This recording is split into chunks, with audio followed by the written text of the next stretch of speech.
Oi, gente, pessoal. E a gente vê logo. Eu queria, bom, agradecer a presença de todo mundo aqui para esse lançamento aqui no Rio de Janeiro, desse livro lindo, Relatos da China e da Índia. E a gente tem para essa conversa o tradutor Pedro Criado, Andara, historiadora, e o Murilo Megui também, professor historiador. Eu queria só abrir para vocês a conversa. Muito obrigada pela presença, tá bom? Obrigado, Ana. Bom, boa noite a todo mundo. Acho que eu vou começar falando alguma coisa, então, só para agradecer por dar uma boa noite. Eu sou o Pedro, eu traduzi o livro. Também é uma felicidade poder vir falar sobre esse texto, que tem bastante a ver com o que eu trabalho, com o que eu estudo, então agradeço pela oportunidade de vir conversar com vocês, falar um pouco sobre o assunto e conversar com a Dandara e com o Murilo também, duas pessoas que eu conheço, respeito e faço questão aí de ouvir também o que tem a falar sobre o meu trabalho, sobre esse tipo de texto. Então acho que podem se apresentar também para a gente conversar, se vocês quiserem. Boa noite a todos. Meu nome é Dandara, eu sou historiadora e trabalho desde 2010 com árabes, né? Trabalho com o século VIII, basicamente uma ilhazinha, né? Dentro ainda do caminhar que estamos, principalmente no Rio de Janeiro. A gente estava até conversando aqui como isso faz falta pra gente, né? Esses encontros, principalmente aqui em São Paulo, é muito mais fervilhante, aqui a gente sente um pouco essa deficiência, né? De encontros, oportunidades como essa. E eu trabalho somente com literatura política, Era Abássida, basicamente, ali a transição entre os Umayyades e os Abássidas, e a instalação mesmo, quando falo Abássida, em Bagdá. Basicamente isso o conteúdo da minha pesquisa. E aí, quando o Pedro me chamou para falar sobre os relatos da China e Índia, primeiro eu fiquei super encantada do livro, né? É uma oportunidade ímpar de estar aqui conversando e falando com vocês também sobre essa maravilha, né? Em todos os aspectos, que é essa tradução do Pedro.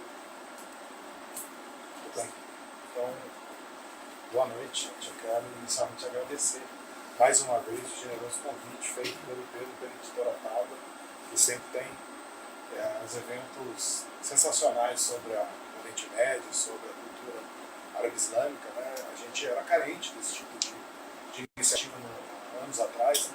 Então, ver agora esse fluxo contínuo de atividades e publicações relacionadas ao tema é gigante.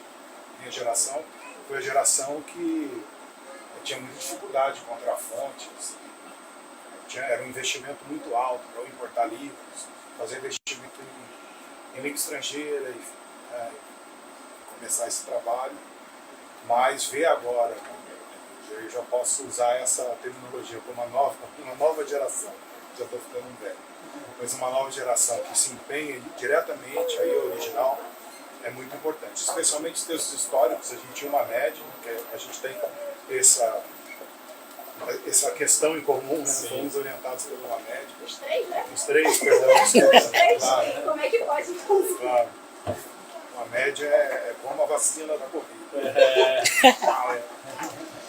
E imuniza a gente. Então, nós temos essa característica, mas é muito importante. Uma média faz um trabalho solitário durante muito tempo, né?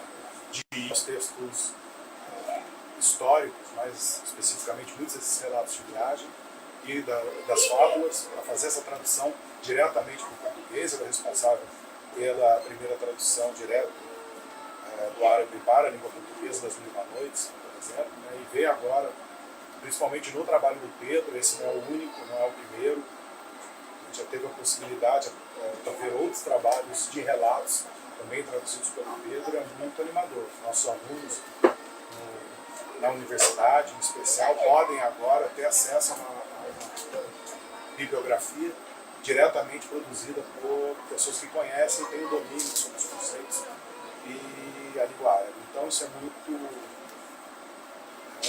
muito entusiasmo a gente recebe essa iniciativa também, a editora Tábua tem publicado, porque não adianta muitas vezes se traduz, né? mas essa iniciativa de publicação também é sempre bem.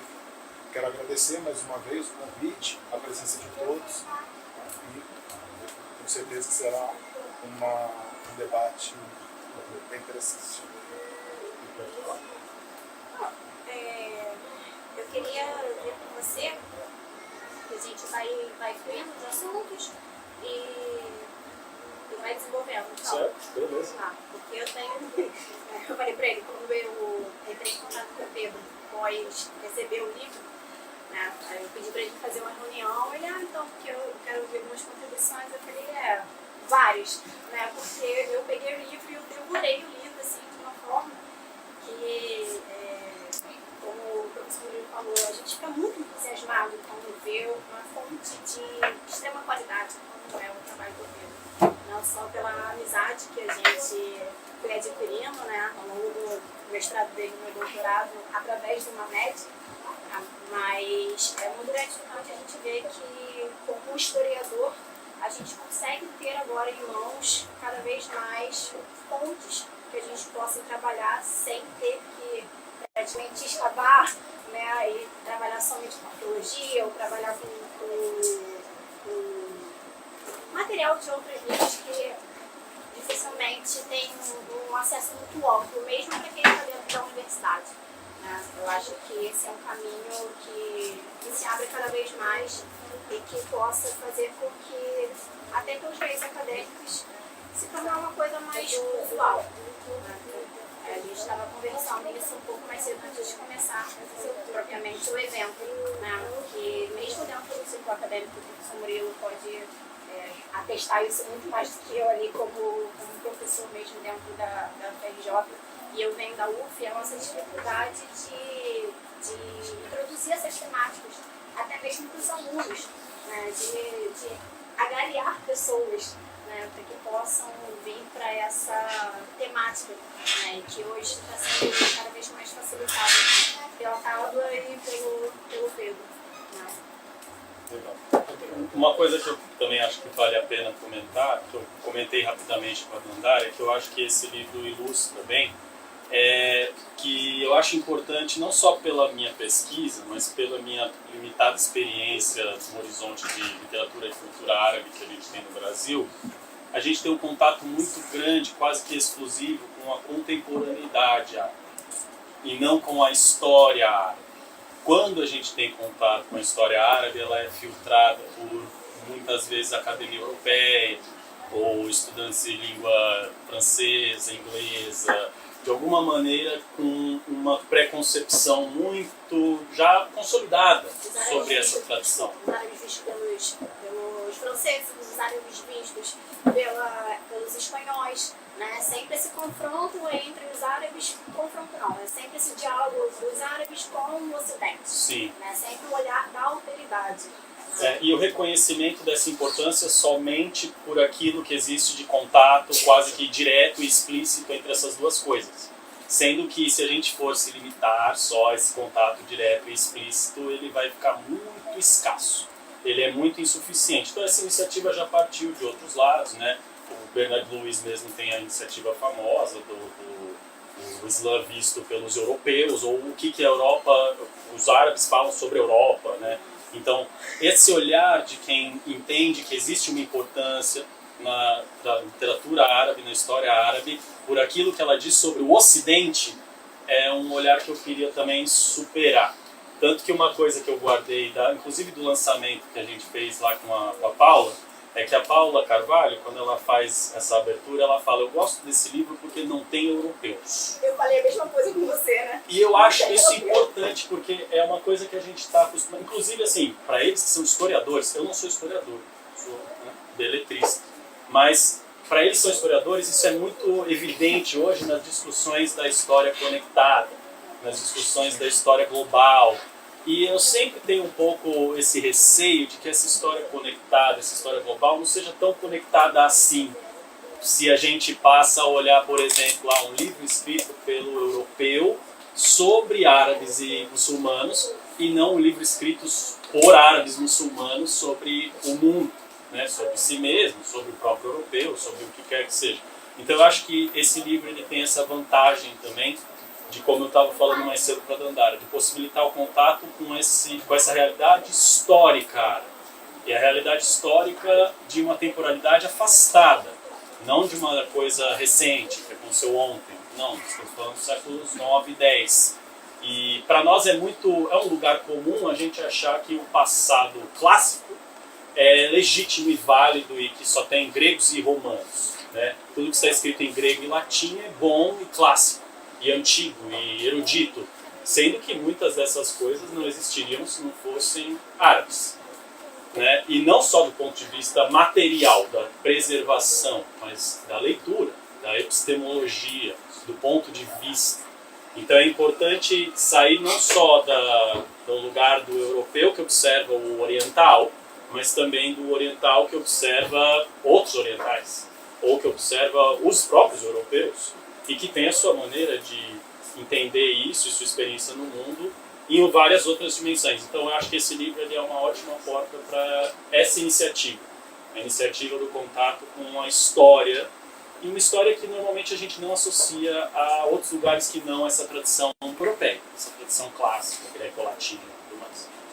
Então, não sei o que vocês acham sobre isso. Também acho que qualquer pessoa que puder falar qualquer coisa, a qualquer momento, fique à vontade também, pessoal, porque eu gosto de ouvir também o que as pessoas acham dos livros que a gente trabalha. Mas, por favor. Sim, eu concordo plenamente. Assim, eu senti muita falta disso quando eu iniciei com os estudos, né, porque o primeiro escape, quando você ouve falar, eu quero trabalhar com árabes na Idade Média, né? Vamos usar essa terminologia, que só isso renderia uma discussão eterna aqui, se é o que a gente está falando, pode ser utilizado o termo Idade Média para os árabes, para o Oriente, enfim, deixando um pouco de lado essa discussão, quando você se coloca para trabalhar com árabes dentro dessa Idade Média, a primeira alternativa é trabalhar o olhar, né, da alteridade. E aí eu de imediato eu rejeitei, né, isso e falei, não, vamos escavar aí, vamos trabalhar alguma coisa que seja árabes por árabes, né? E aí eu me esbarrei com uma média de Pedro e narrativas políticas e fui adentrando nesse mundo. E assim, a vantagem não só desse livro, mas dessa iniciativa, né, é fazer um trabalho de tradução, de fonte, mas também um trabalho que traz o estudo histórico da fonte e um pouco ali do contexto histórico, né? Porque eu acho que essa é uma questão bastante importante para a gente trabalhar aqui, né? Da onde vem esse livro, por que vem esse livro, para quem vem esse livro e por que se escreve esse livro, né?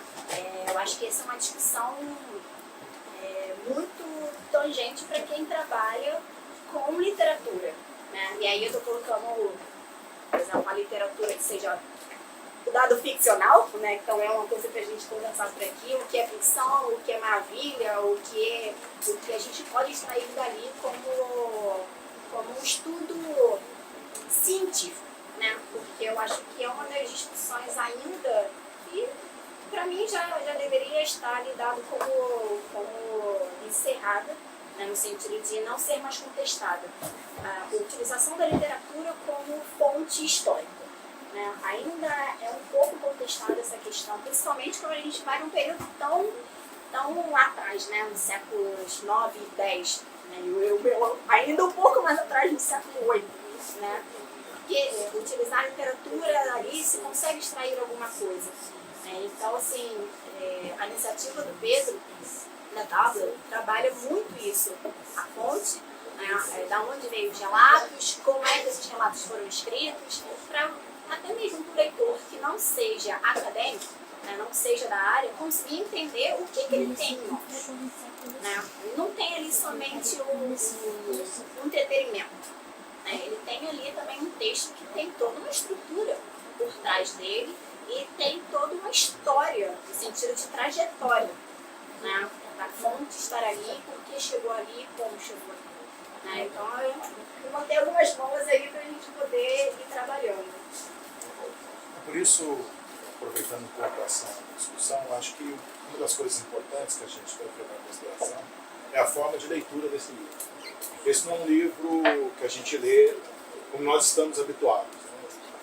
Não é para ser, essa leitura não é para ser feita de uma forma cerimoniosa e ao mesmo tempo descompromissada ou descompromissada. Não é para ler como os paulistas ou como os cariocas. Eu sabia que eu ia desagradar a todos, ia ofender a todos. Mas, brincadeiras à parte, né, quando falo de uma maneira específica de ler esses textos, isso não significa que a gente tem que ter de imediato um conhecimento sobre o contexto, sobre qual é a questão daquela época especificamente, mas o que é mais importante nessa leitura é que o trabalho de tradução iniciado pelo Pedro, ele não termina com a publicação do livro. O olhar de cada leitor, à medida em que avança pelas páginas e entra em contato com algumas das questões trazidas pelo texto, esse trabalho de tradução continua.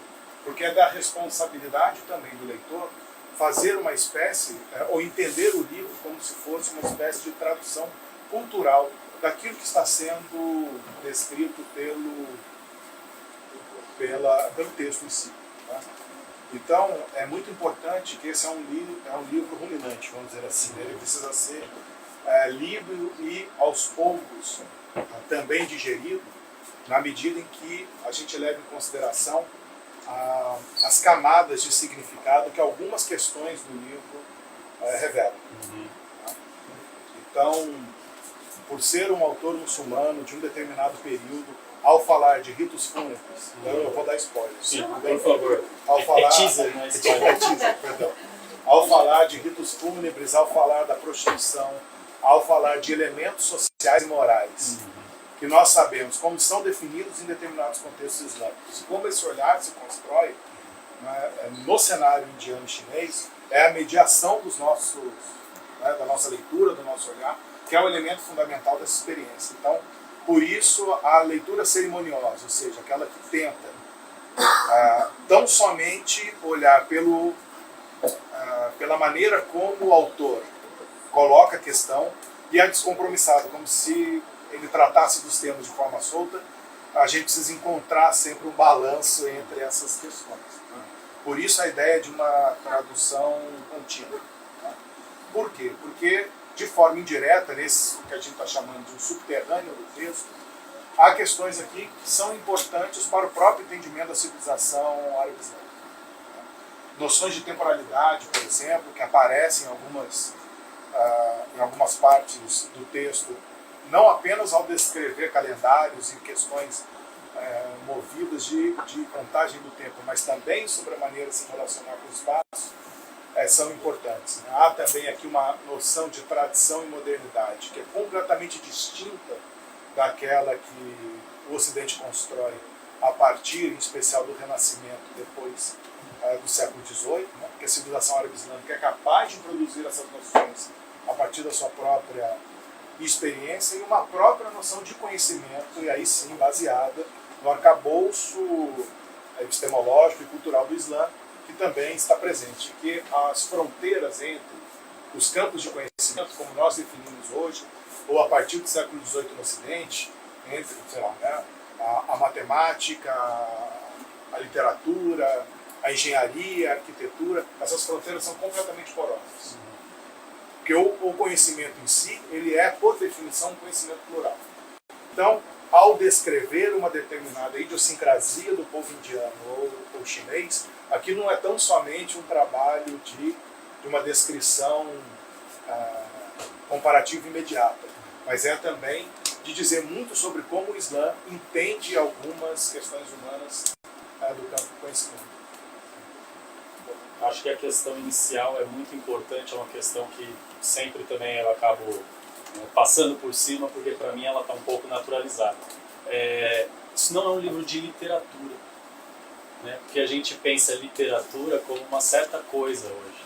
Hoje o que a gente pensa que literatura é quase que um sinônimo de ficção, como a Dandara falou. E além da ideia da ficção, existe muito essa noção de uma unidade, né? A literatura como aquilo que gira em torno da unidade. Você tem um enredo que começa, se desenvolve e termina, né? Esse livro não é assim, porque a gente não está lidando com uma sociedade que produz literatura assim ainda. A gente está lidando com um conjunto de escritos que, na verdade, são quase que uma coletânea de relatos no sentido oral mesmo, no sentido daquilo que as pessoas falam por aí. Então, o Murilo apontou muito bem, eu acho que é sempre interessante essa comparação. Quando você lê esse livro, a experiência não é tanto como ver um filme, é mais como ler o Twitter. É um monte de emaranhados, assim, de assuntos que não terminam, outros que entram no meio, outros que são uma frase solta, outros que se estendem um pouco mais, você percebe que a pessoa claramente trabalhou naquilo. Então, não é um livro convencional de literatura nesse sentido que a gente está acostumado. Então, é importante fazer esse aviso, né, inicial, porque alguém mais desavisado que procure no livro essa unidade não vai encontrar, né? Talvez você encontre uma unidade mais temática, de assuntos que dizem respeito àquele lugar, ou de certas regiões do mundo que estão ali, então, reunidas no livro, mas nessa ideia de um enredo, não. Então é interessante pensar que existe margem nessa ausência de um enredo central centralizado, né, pelo menos. Tanto para você juntar essas informações, que são bem factuais, por mais que elas sejam rudimentares, como essas narrativas mais elaboradas, né, e até quase que mirabolantes, né, esquisitas. E elas estão convivendo ali no meio, muitas vezes alternadas, né, elas não se dividem categoricamente, a não ser pela divisão dos dois livros, que de fato são duas pessoas, ou na verdade um grupo de pessoas e uma pessoa com intenções totalmente diferentes. Então aí você percebe essa organização do livro, se divide de fato em dois livros, e essas aparências diferentes, essas diferenças aparentes são perceptíveis. Mas essa ideia de que as duas partes estão fazendo a mesma coisa, ela não dá para a gente dizer. Então é interessante como leitores, né, como a gente falou, não como estudiosos ou pessoas que se propõem a se aprofundar, mas como um leitor que pega esse livro, o que eu posso encontrar nesse livro? Acima de tudo, eu posso encontrar essa viagem para esse momento histórico dessa literatura no sentido registro escrito, né, que não é exatamente coesa, né, tem muita coisa perdida, né, o livro também com certeza não está preservado por inteiro, por uma questão material evidente, né, esse livro ele sobrevive em apenas um manuscrito, e esse um manuscrito não está inteiro. Então a gente sabe que este livro não está inteiro. Existem pequenas menções em outros livros a coisas desse, mas não muito a parte que ele parece ter perdido. Então a gente sabe que a maior parte dele está aqui como as outras pessoas também já conheciam, né? Ao longo da história já foi usado por outras pessoas e sempre nessa ambiguidade de isso é uma fonte de informação sobre a China e a Índia, por exemplo. Então eu estou no século IX e X, em Basra, né, no Iraque, e eu não tenho muito como saber o que se passa na China e na Índia, a não ser pessoas que têm contato com aquilo, né? Eventuais viajantes que venham de lá, eventuais viajantes que vão daqui para lá. Então, se eu sou uma pessoa, por exemplo, que trabalha no porto, eu vou conhecer muitas dessas pessoas, eu vou conhecer as histórias que elas contam. Muitas das histórias que elas contam são muito esquisitas, muito mirabolantes, porque elas se passam numa região do mundo que eu não concebo. Eu não entendo como são aquelas pessoas, eu não entendo onde é aquele lugar, eu não entendo nem os bichos que falam que tem lá, as plantas. Né? Como assim eles... Essa é boa que o Luke falou para mim. Como assim eles não usam turbantes? Né? Porque tem esse tipo de afirmação que, como a Dandara falou da alteridade, e quando a gente pega essa experiência do observador árabe muçulmano, ou persa, né? Muitos persas nesse livro com certeza, observando a China e a Índia, ele está observando como o árabe persa muçulmano. Então a tradução cultural, ela não é só uma iniciativa de nós traduzindo o livro para o leitorado, ela é uma iniciativa dos próprios relatores do livro. Eles estão o tempo todo preocupados com traduzir o que eles veem para quem eles conhecem em casa, porque eles sabem que as pessoas não vão conhecer, não vão entender. Então esse movimento ele é vivo inclusive já aqui dentro, e isso eu acho que é muito interessante de perceber como experiência literária. Você vê os termos de uma certa cultura, de uma certa origem, sendo aplicados para descrever outro. Mas não é por uma questão de limitação nesse caso, que a pessoa não sabe fazer diferente. Não, é porque ela está tendo esse contato, o referencial dela é esse. Ela está vendo pela primeira vez a realidade do chinês e descrevendo como é a situação do casamento entre os chineses. A referência dele mais próxima é como funciona o casamento entre tribos da Arábia. E é isso que ele faz. Ele fala, ó, tem um costume como a tribo tal, Então essa tradução cultural no sentido mais literal mesmo, direto do termo, ela já é feita aqui também por esses observadores. Eu acho que isso é importante nessa experiência também da leitura, né, do contato com essa maneira de não só relatar, o nome já indica para lá, né, relatos, como se fosse uma coisa bem sóbria e objetiva.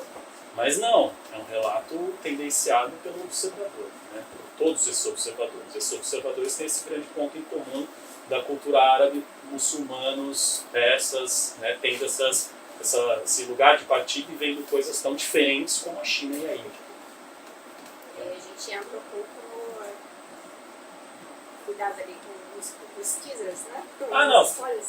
Mas aí a gente pode entrar um pouco na questão das maravilhas, né? Eu acho que a maioria das pessoas fora assim da nossa área, quando pegam uma obra dessa, esperam ver, né, esses relatos somente com todo esse contexto que a gente está falando aqui, de ser uma região já de preconceito, no sentido né, pré-conceito, de ser uma região exótica, né, de ser a região no qual está lá muito distante no imaginário, tudo. Então se espera ver um pouco dessa questão da maravilha, né, das descrições mirabolantes da região, desses contatos mesmo.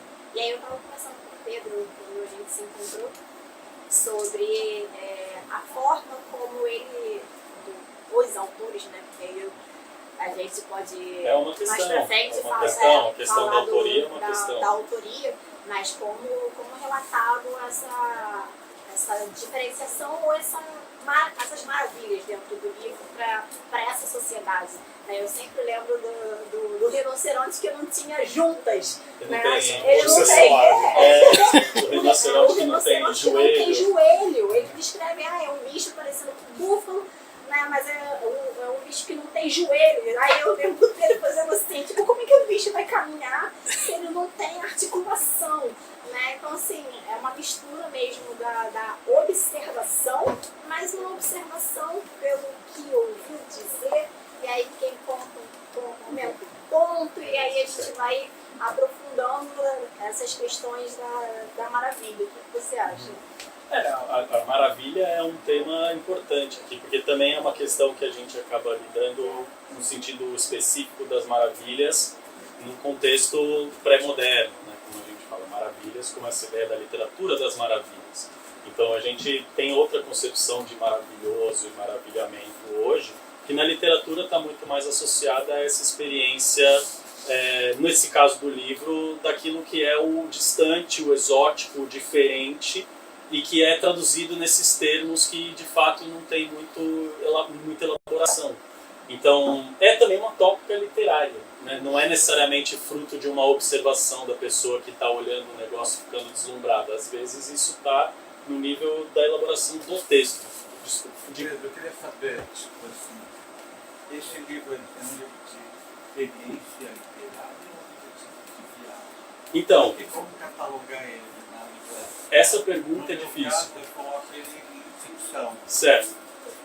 Como eu estava olhando ele ali, assim, eu falei, gente, as pessoas perguntam isso aqui de viagem, você acabou de falar de experiência literária. Ao mesmo tempo você diz que não é uma literatura, que não é linear. Certo.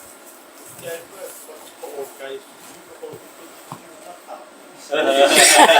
Acaba sendo melhor. Para o público, para você que trabalha no Brasil. Certo. Quando você falou uma coisa que me chamou muita atenção em relação a como chegar e passar isso para o livro, quando você não leu Certo. Entendeu? Então, participar de um colóquio desse é importante que você tenha uma experiência de que produto é esse. Claro. É o livro, tá? Sim. Você transmitir. E ao mesmo tempo você fala que é uma fragmentação, ele não é um livro inteiro, Sim. que é um fragmento. Ele chegou de uma outra forma. Isso. Para você. Isso. Você traduzir para o português. Isso. Ele sobrevive no manuscrito árabe que não está preservado inteiro. Então, esse manuscrito, que é a forma original desse livro, ele já é uma preservação parcial. Ele já é um manuscrito, um objeto com lacunas. Ele é parcial, ele não sobrevive com o seu conteúdo inteiro. Então, por exemplo, quando você vê... O manuscrito, inclusive, ele está digitalizado no site da Biblioteca Nacional da França. Então, qualquer um que quiser pode ver o manuscrito digitalizado. Ele não começa com a primeira página. Ele começa com uma folha de rosto que claramente foi colocada por um catalogador. E a primeira página do manuscrito, de fato, é no meio de uma frase. Tanto que a primeira frase que nós escolhemos abrir o livro é o meio dessa frase. Então, o texto mesmo do livro aqui, ele começa como uma vela.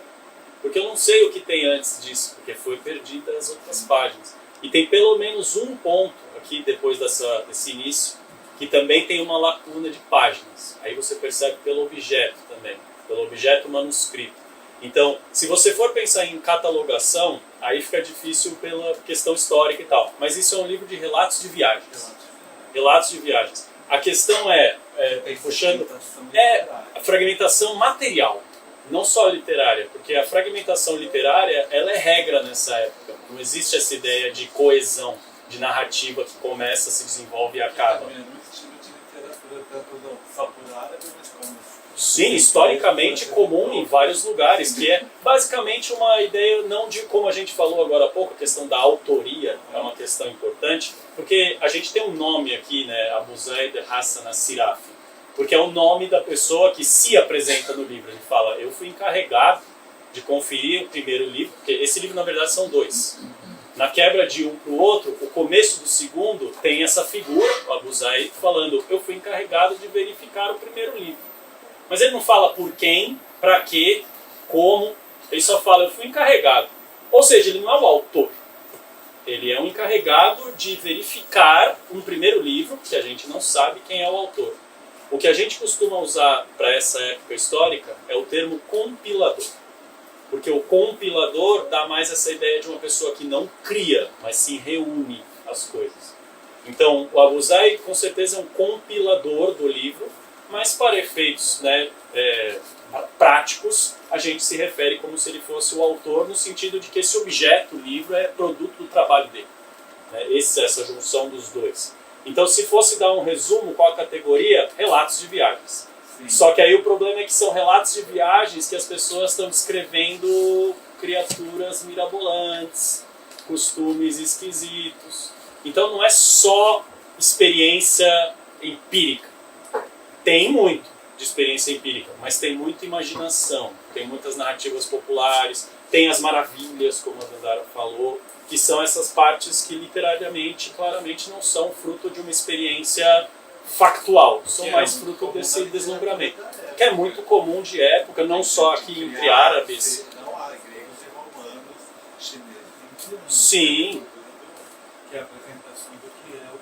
Sim, tem inclusive, talvez o contato mais próximo que muitos de nós possam ter tido com esse tipo de literatura é se, por exemplo, alguém gosta de ler Marco Polo. Né? Já leram Marco Polo? Ou até literatura mais clássica, se você ler Heródoto, por exemplo, é muito parecido também, com esse tipo de organização de uma pessoa que coleta narrativas dos outros, mas que também elabora o formato livro. Então, é uma questão complicada por causa dessa questão da autoria, do conteúdo, do gênero literário, né? É meio difícil, porque esses padrões todos são contemporâneos, né? Então, é difícil transpor para cá, mas para efeitos práticos é um livro de relatos. Relatos de viagens, nesse sentido da experiência dos viajantes, né? Assim, mercadores, marinheiros, principalmente marinheiros. E outra coisa que você falou agora, são dois livros que são condensados no livro. Eles não se condensam, um acaba categoricamente e o outro começa. Tem até a frase no manuscrito, encerra-se aqui o primeiro livro. Mas outra coisa coisa também. Como o livro, você partiu de uma tradução de um livro que já existe. Não, da fixação. Da fixação. Eu não trabalhei com o manuscrito porque tem fixações já, pessoas que já leram o manuscrito e fixaram o texto em árabe. Tá. E esse livro já tem em outra, tipo francês, inglês? Sim, sim, sim.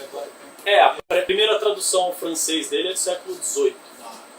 Então tem já outra história de traduções, mas tem as fixações que acabaram também sendo refeitas. Tem pessoas que, principalmente na área mais acadêmica, estudam só o primeiro livro, por exemplo, divide os dois, não estuda o livro que o Abu Zaid compilou, mas estuda o primeiro, por exemplo. Então tem edições compiladas só do primeiro, tem narrativas soltas dali que aparecem em outras obras. Então é muito maleável também nesse sentido da organização. E o livro contemporâneo hoje existe na França, Eu não sei de quando é a tradução mais recente ao francês, mas ao inglês, por exemplo, a mais recente é de 2017. É inclusive da New York University. A fixação em árabe é livre na internet. A tradução em inglês é paga. Né? Você consulta as outras traduções? Sim, para fazer cotejo, sim. Né? Durante o processo, principalmente com esses trabalhos históricos que muita gente trabalhou, aí é necessário. Então, não tenho tanta fluência em francês, mas ao inglês eu usei a tradução. Tenho as traduções ao francês, mas mais para essa necessidade de tirar uma dúvida. Naquele Luar do Beirute, você traduziu várias línguas, não foi? O Beirute Noir é um livro ele é escrito em inglês. Ele é escrito originalmente 10 contos em árabe. Em árabe E 5 deles são francês e inglês. Mas eu também só traduzi do inglês, porque eu falei, pessoal, eu não falo francês, então os do francês eu não traduzi do francês. Tá. Traduzi do inglês. Tá, mas você traduziu esse em inglês. Esses 5. Esse sim. Os outros 10 são em árabe. E essa tradução aí você recorreu a outras traduções? Essa veio do árabe, só que cotejo é a técnica que a gente usa por praxe, né? Quando tem traduções disponíveis, a gente compara para ir tomando decisão.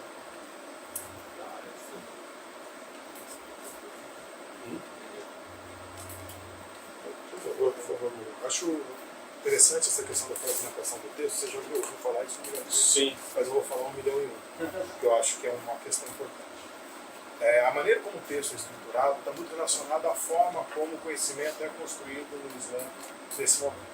Aquilo que, e de forma irresponsável, eu chamo de um pensamento algébrico. A maneira como o conhecimento é produzido entre os intelectuais muçulmanos e autores, enfim, nesse período, é uma lógica de raciocínio retirada da matemática, mais especificamente da álgebra. Vou dar um exemplo, se posso revelar um... Por favor. Eu adoro essa teoria. Talvez até saiba qual é o trecho. Ele diz o seguinte: os indianos têm poucos cavalos, os chineses têm mais. Contudo, os chineses não possuem elefantes e não os levam às suas terras, pois os consideram um mau agouro. E aí, evidentemente, me permita a loucura, se a gente considerar cavalos como X e elefantes como Y, isso se transforma numa fórmula matemática. Perfeito. Então, eu posso ter a Índia como x menos 1 mais y e a China como x mais 1 menos y. Se eu ando por um sistema de comparação algébrica, eu elimino o menos 1 e o mais 1, colocando sobre a mesma condição x e y em proporções diferentes. Então, é claro que eu não estava submetido a nenhum interpensente quando eu fiz essa relação, mas é possível identificar que a maneira fragmentada desse conhecimento está muito embasada numa leitura algébrica do mundo. Em reconhecer que, assim como a álgebra, que é talvez uma das técnicas de utilização da razão para o entendimento da natureza, seja entre os árabes e muçulmanos uma das mais avançadas produzidas por eles, isso determina um padrão de entendimento e leitura do mundo baseado nessa maneira de construir o real. Então é mais cavalo, menos elefante, e aí de forma matemática se cria uma forma fragmentada, mas que se chega a um elemento final. Por quê? Porque muitos dos relatos, não só no caso desse, mas dos relatos do modo geral, eles em alguns momentos se vem diante de informações baseadas na incerteza. E dentro da matemática, a área da matemática que lida com o resultado incerto é a álgebra. Então, ao lidar com um campo específico como esse, da incerteza de muitas vezes, se basear num testemunho qualificado, ou de não ter estado naquele lugar, mas poder falar dele, nesse caso, sistema comparativo, né, eu estabeleço, portanto, essa relação algébrica. Eu lembro, inclusive, de um trecho que a gente já comentou, já conversou, já conversei com o Murilo sobre isso, que é um trecho que tem nesse livro, mas que eu conheci do livro que eu pesquisava no meu mestrado. Porque o autor que eu pesquisava no meu mestrado conheceu o Siraf. Eles se conheceram pessoalmente, então eles compartilham informações. Então tem um trecho que fala das tábuas de madeira que provam que certos mares ali são conectados. Esse pensamento é também algébrico, é do conhecido para o desconhecido. Se tal coisa e tal coisa, logo tal outro. Então a lógica do trecho é, inclusive, vem um relato de tábuas de madeira que apareceram próximos à ilha de Rhodes, coisa assim. E essas tábuas, elas são amarradas com um resquício de uma cola feita ali, uma liga de madeira, ou seja, elas não têm pregos.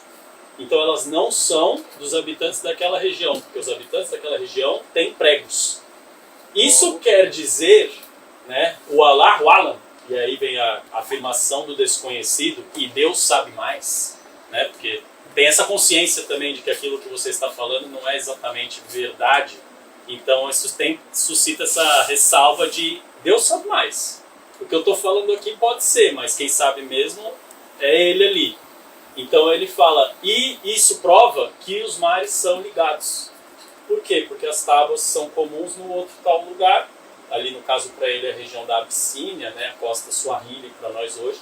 E ele deduz erroneamente que as tábuas fizeram a volta pelo continente asiático inteiro e entraram no Mediterrâneo. Né? Mas ele faz esse raciocínio dessa maneira, algébrica. Ele fala, se não tem tábua daquele jeito ali e essa tábua apareceu aqui, logo. Né? Então esse raciocínio de fato aparece aqui dessa maneira categórica. Então, se falando isso, eu lembrei na hora da minha defesa de mestrado. E eu queria chamar a atenção justamente para esse modo de ver o mundo, né? Pelos olhos dos árabes e do Islã, né? Que a gente não pode descartar, que é ali a presença total do Islã, né? Para esses árabes que estão aqui relatando a China e a Índia. Né? Então, assim, é uma forma completamente diferente, e aí fazendo o paralelo que a gente falou que não queria fazer, mas às vezes é um pouco inevitável, porque nós aqui somos frutos da cultura da herança latina ocidental. Né? Então, nós fomos construídos a partir de um tipo de pensamento, de um tipo de visão de mundo, no qual os árabes não compartilham tanto dessa visão de mundo. Então, a leitura desse livro também, eu acho que é importante a gente fazer um paralelo para trabalhar um pouco sobre essa ideia, que é ver observar essa visão de mundo, que eu digo até assim, um pouco distante ou diferente, vou usar o melhor termo, um pouco diferente das visões, como você citou, do Marco Polo, né? De visão de ver o mundo, um olhar animalizado daquela região. Né? O que você observou sobre isso? Porque eu, assim que eu peguei o livro, o primeiro estalo que veio foi, lembrei de Marco Polo, né? Aquela animalização, aquelas pessoas, obviamente, aí mais um spoilerzinho, tem o canibalismo, né? Tem a forma de viver que é estranha ao árabe. Mas, ao mesmo tempo, não é uma visão, eu digo assim, preconceituosa. Você concorda com isso? É uma visão que você vê que é o diferente.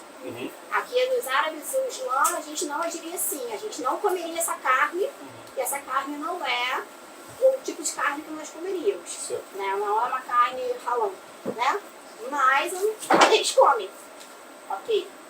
Né? O que você acha sobre isso? Eu acho um ponto interessante desse livro, essa experiência da observação, como o Murilo falou, da tradução cultural, mas também dessa percepção desses costumes como um muçulmano observando povos não muçulmanos. Então tem a questão da carne, tem a questão das vestimentas, e como eu mencionei rapidamente, é uma coisa que eu acho interessante nesse livro, porque ela não vem só desse livro, ela acontece em outros. É essa afirmação da diferença. Então, é sempre esse reconhecimento de que eles fazem tal coisa, eles têm tal costume, mas eles também não têm tal outro costume. Então, essa ideia de que você complementa essa visão do outro com aquilo que ele não tem, que você tem, também está presente aqui. Então, é a questão do eles não usam turbantes, lá não tem palmeiras, né? Então, a mesma coisa. Eles são obsessivos com as palmeiras, né? Ele adora Umas 5 palmeiras. vezes eles falam assim, aqui não tem palmeira. Porque, por exemplo, a palmeira também, ela não é só uma questão do lugar de onde ele vem, né? A palmeira é um símbolo islâmico. Então, para ele, não ver essa palmeira ali não é só um choque do ponto de vista geográfico, né, do ecossistema do lugar. É tipo, nossa, mas como assim? É um outro mundo. É literalmente outro mundo. Nossa, os chineses não têm palmeiras, eles não usam turbante, eles têm, sei lá, quais outros costumes que vêm nessa toada de afirmar a negação, né? Aquilo que a gente não é, que eu estou vendo que os chineses são e a gente não é. E essa questão é interessante porque ela puxa também uma cordinha, que é essa ideia da imagem literária de certos lugares. Então, quando você vê, por exemplo, canibal, né, num texto como esse, você pode ter essa interpretação mais superficial, que a gente come gente, mas na verdade você está vendo também uma pessoa que vem de um lugar que se considera altamente cultural e sofisticado e civilizado, apontando para aquele cidadão de outro lugar, totalmente diferente, distante, estranho, e falando, essa pessoa não é civilizada. Ela não tem esse grau de sofisticação nesse sentido cultural mesmo. Então não é como a gente observa hoje da questão da alteridade biológica, né, prontamente racial, de superação, superioridade, mas sim dessa ideia da cultura superior. Eu venho de um lugar que é um polo cultural do mundo, o Islã. E eu estou observando essa pessoa que é claramente um inculto, uma pessoa não tocada talvez pela cultura, não exatamente pela humanidade, né? É um ser humano, mas não é uma pessoa civilizada. E aí, só pra gente pontuar que a gente está falando aí, tanto o primeiro livro quanto o segundo livro do século IX, século X, a gente está vendo de um auge ali da civilização islâmica árabe de Bagdá, dos abássidas, né? A gente vê aí uma civilização que veio de uma casa da sabedoria, que veio de uma reunião não só para reunir, para trazer para o árabe diversas obras gregas, romanas e todo o entorno ali, né, bizantinas. A gente vê uma acumulação mesmo de conhecimento e uma produção de conhecimento a partir dessas obras, né? Especificamente o período que eu trabalhei, você vê uma empreitada grandiosa ali dos califas em produzir, em construir uma civilização altamente letrada. Óbvio que a gente faz um recorte aí muito grande para as cortes, né, para as cidades. A gente não pensa em Idade Média em cidades, somente ali na Península Arábica, mas especificamente o Califado Abássida é um califado de cidades, né? Ali a pujança de produção de conhecimento é dentro das cidades. Então a gente vê ali que é uma produção literária para uma corte, para pessoas que são letradas e para pessoas que têm ali uma noção de civilidade, né? Não digo superioridade, não sei. Eu acho que talvez seja um termo um pouco forte, eu não me sinto muita vontade em utilizar. Eu acho que para eles não é um termo nada forte. Eu acho que para eles é exatamente esse o termo. A cultura islâmica é superior a várias outras. E isso é meio que auto-evidente para muitos desses observadores. Uma própria questão existencial do Islã, né? O Islã nessa época ainda se vê, você falou da Casa de Sabedoria, mas da Casa de Sabedoria vem essa ideia de que, na verdade, o Islã é o verdadeiro herdeiro da sabedoria acumulada pelas outras civilizações do mundo.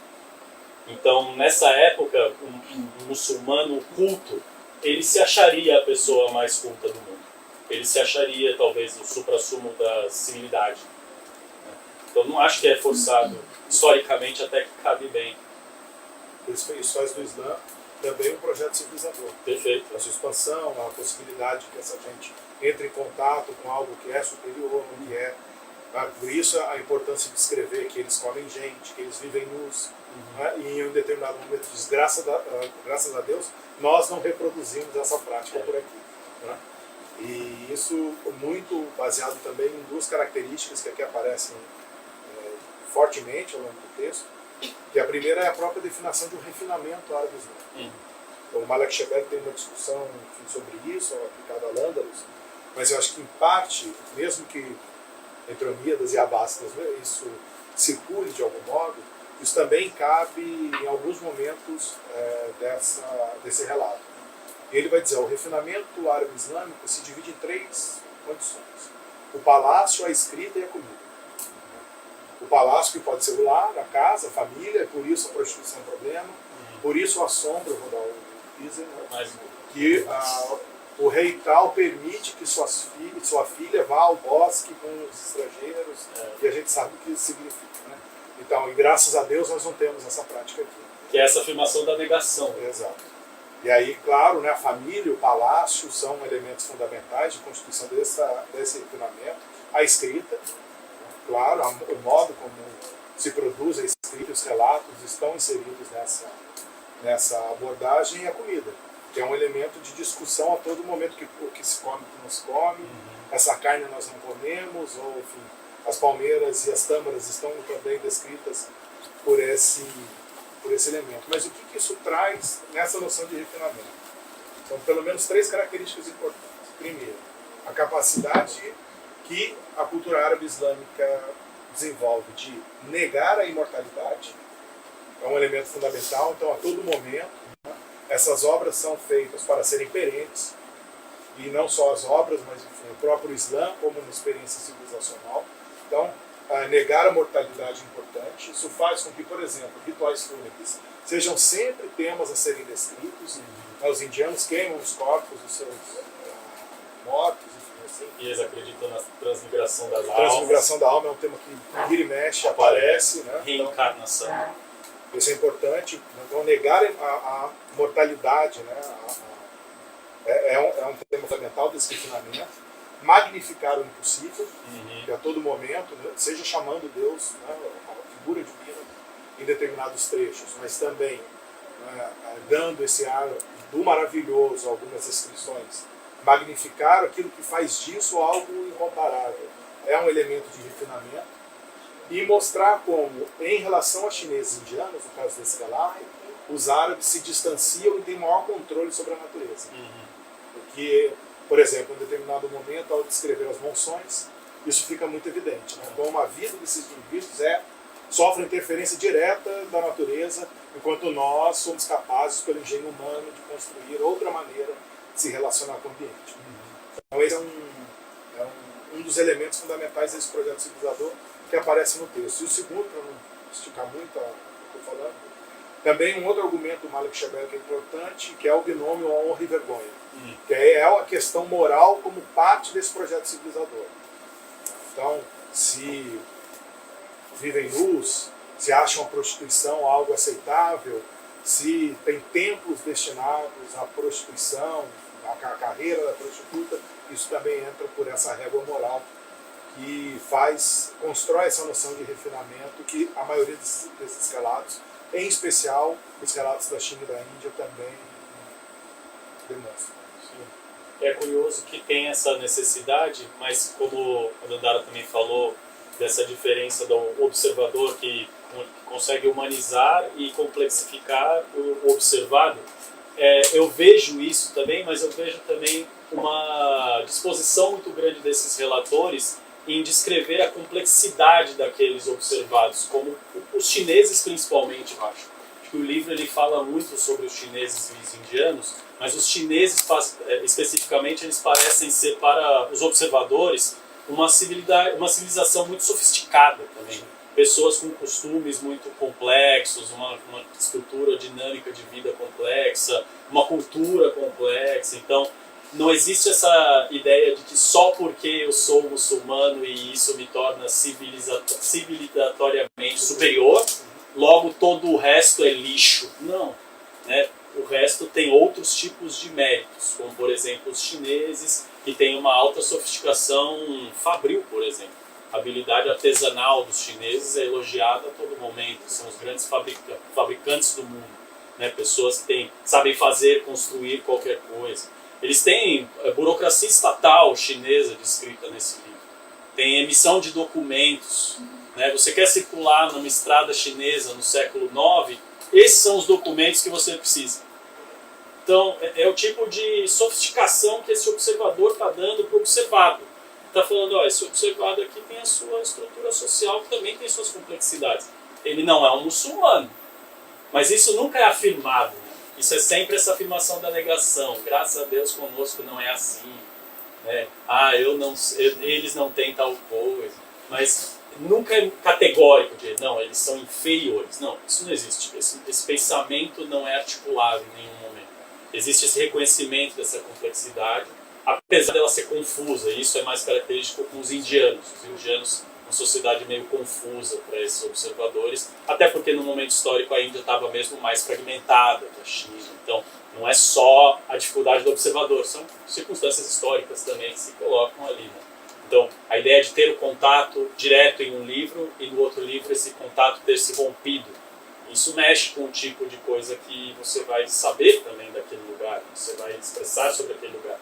Então, é interessante porque eu vejo essas duas coisas acontecendo, tanto essa afirmação subentendida, digamos assim, da superioridade civilizatória islâmica, quanto o reconhecimento das qualidades que tornam essas outras civilizações complexas também, né, e dignas da nossa atenção, digamos assim. Os saberes não se anulam.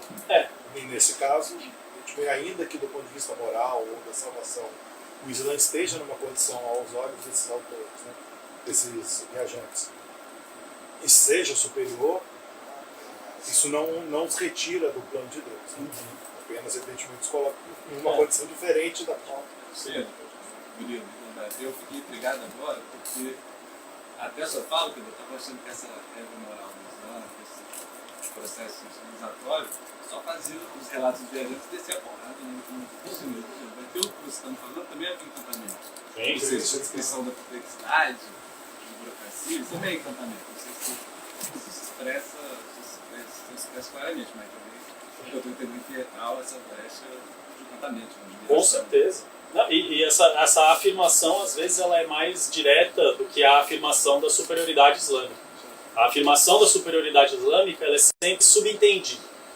Então, o muçulmano aqui, o relator, ele nunca vai falar, não, porque o Islã é melhor.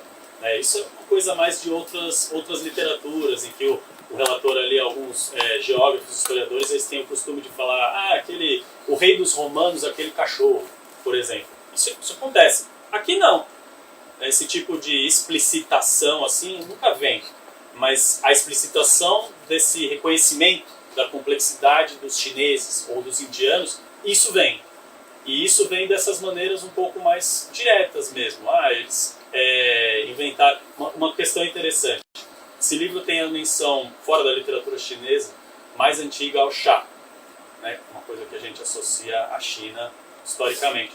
E outra coisa que a gente deveria associar à China, mas às vezes esquece, ao papel. Também tem aqui a menção. A menção ao chá, ela é interessada. O chá tem essa erva que eles consomem, inclusive o dinheiro arrecadado do chá, ele vai para o tesouro. Ele é propriedade estatal. Mas o papel, o que ele fala? Ele fala com um receio. Fala, eles usam papel para se limpar. Mas a afirmação inicial dele aos chineses não são higiênicos. Porque ele é um muçulmano, ele se limpa com água. Que é mais prático, digamos assim, mais limpo. Então a experiência que ele está tendo, uma pessoa que nem sabe o que é papel, né? Papel, um advento tecnológico recente na época aqui do século IX, pelo menos do ponto de vista árabe muçulmano, mas ele não está gostando do que as pessoas estão fazendo com esse advento, esse papel. Papel, beleza, eu vejo que já sabia o que era papel para escrever, mas para se limpar, Então é curioso, porque é o tipo de coisa que para nós é banal, mas para eles é maravilhoso. Só que uma vez é o maravilhoso que deslumbra, né? Ai, que legal, o chá. E a outra é aquela coisa que gera mais um estranhamento, assim, né? Assim nasceu o papel higiênico. Assim nasce o papel E higiênico. assim nasceu o orientalismo.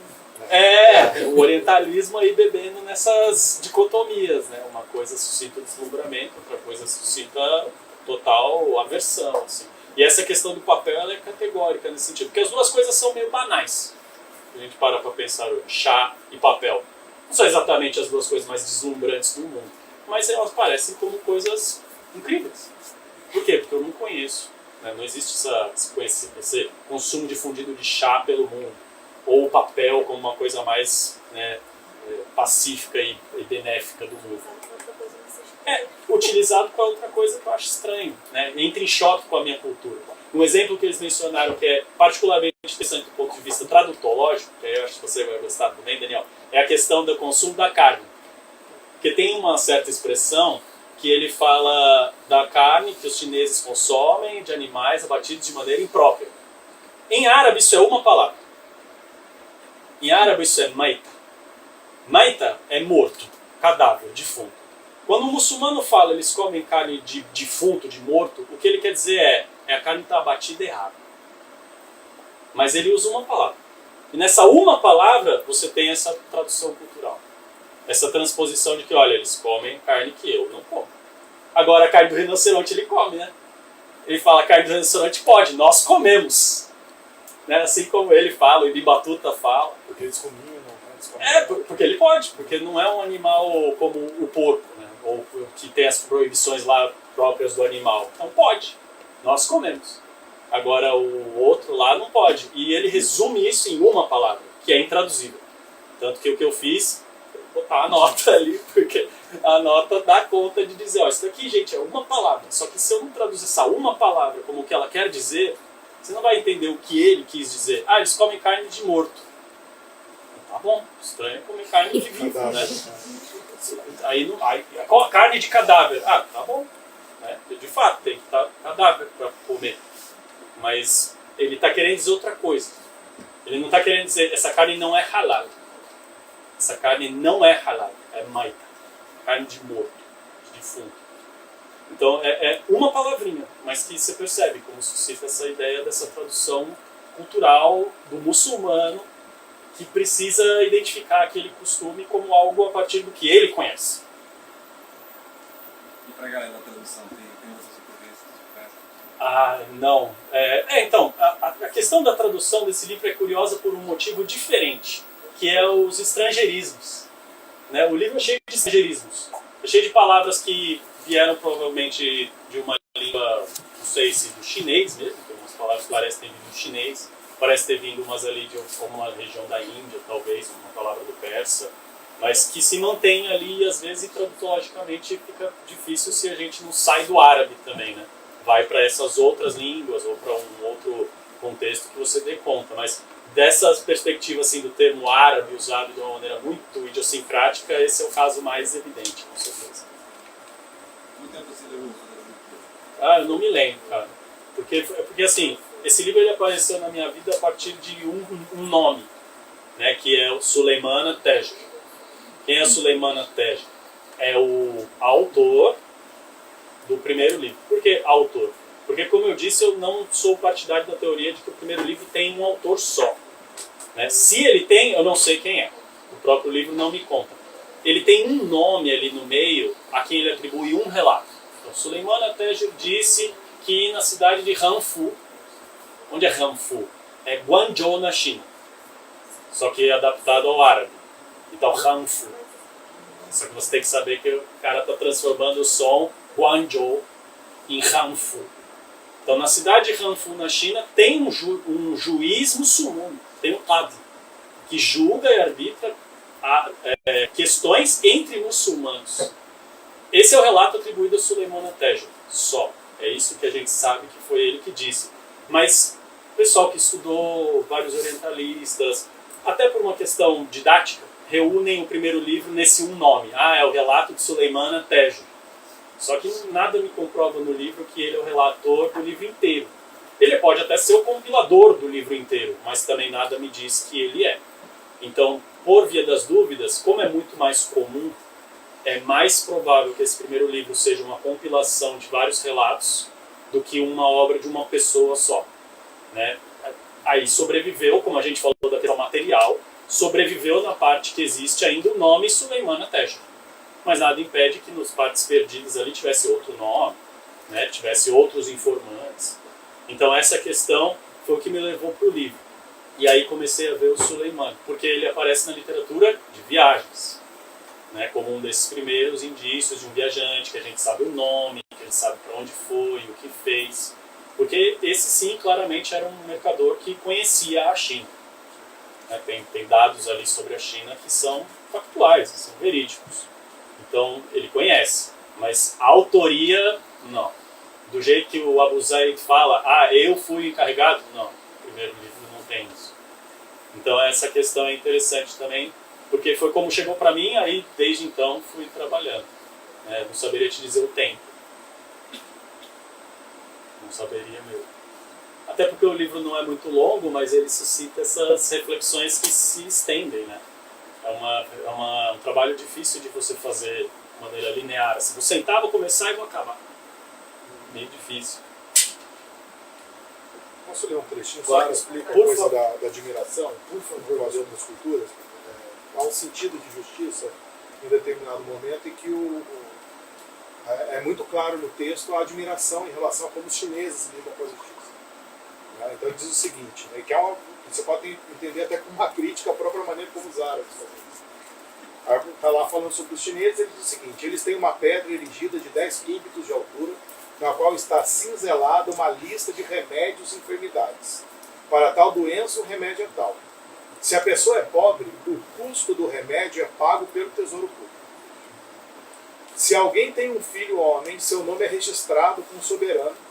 Quando ele completa 18 anos, cobram-lhe uma taxa, e quando ele chega aos 80, não lhe cobram mais a taxa e lhe dão dinheiro do tesouro público. Aposentadoria. Dizem, nós coletamos dele quando jovem e pagamos a ele quando velho. Toda a cidade possui escribas e professores que ensinam os pobres, e seus filhos são alimentados pelo tesouro público. Então a noção de justiça, de justiça social, é admirada porque é que eu tenho saúde, aposentadoria, educação, alimento. Eu tenho todas as condições que civilizam, evidentemente, a criação das gerações mais recentes. Sim. Então, é uma admiração. Tem uma maravilha rapidinha do livro também que vai nesse sentido, porque me parece quase que um elogio dessa eficiência administrativa. É o sininho. Sim. Né? Tem não sei, para quem conhece, não vou dar muito spoiler, mas assim, tem uma corda do lado de fora ali do castelo, da residência do soberano, atrelada a um sino que fica em cima do trono do soberano. E se alguém tem uma reclamação, a pessoa vai e toca o sino. Uma injustiça, né? E uma injustiça, uma coisa, e aí o sininho toca na cabeça ali do soberano. Então é uma ouvidoria que você está vendo diretamente com o soberano. E isso é interessante porque essa situação ela muda de um livro para o outro. A situação ela é descrita desse jeito, assim, como se ela fosse benéfica, uma solução, e aí no segundo momento ele fala: mas esse sistema já não funciona tanto assim, porque se você vai lá e toca esse sino agora, a medida é te levarem preso, e aí te deixam não sei quanto tempo preso, para ver se você desiste de fazer essa reclamação, uma coisa assim. Então ele fala que mudou. Né? Não é assim mais, percebe? Não é assim mais. Assim como várias coisas vão mudando de um livro para o outro, e essa afirmação normalmente vem, né? Mas o primeiro livro falou que era assim, não é mais assim. Né? Então, isso é o tipo de... Mas essa ideia do elogio, né? Desse reconhecimento, dessa coisa, essa característica na imagem quase... Esse sininho, ele parece uma maravilha também. Uma coisa que você descreve assim, que gera um deslumbramento e que cria, no final, essa conclusão de que olha só como eles têm esse sistema que talvez fosse benéfico, administrativamente falando, poderíamos talvez até adotar. Né? Essa conclusão, ela nunca vem. Mas como o Murilo falou, essa sugestão, ela está sempre ali. Ela está sempre ali. E esses marcos, além do explícito dele no segundo livro, em dizer que somente a China ali passava por uma revolução, né, do Tang ali. Então, quando há essa revolução, a China muda um pouco de característica, né, a sociedade, e aí, por isso, ele relata de uma forma também um pouco mais diferenciada ali as coisas. Talvez ele até dê ênfase ao que não deu certo pelo período histórico no qual passava ali aquela sociedade naquele momento, né? Que houve essa reviravolta, né, da sociedade ali por causa das revoluções que estavam acontecendo naquele momento. Então, por isso que o momento histórico ali também ajuda a gente a fazer a leitura sobre o que ele está querendo dizer, né, naquele momento do segundo livro. Não vira literalmente o livro de cabeça para baixo e aí a gente começa a ler praticamente um outro livro. Sobre esse ponto, eu acho interessante também uma questão, porque assim, a gente pensa, os livros eles são separados por cerca de 70 anos, 80 anos. Então um deles está na metade do século IX, o outro está na primeira metade do século X, que é quando viveu Abu Zaid. Então a gente sabe o tempo de vida dele, e o outro, a data, a gente sabe porque ele mesmo fala. Esse primeiro livro é desse momento. Aí o que a gente percebe? Essa divisão em dois livros, ela também está acompanhada de uma ruptura das relações diretas entre o mundo árabe-islâmico e a China. E isso é afirmado no começo do segundo livro. Essas relações não existem mais, porque houve a rebelião de Huan-Chao, que é o que bota fim à dinastia Tang durante o final do século IX.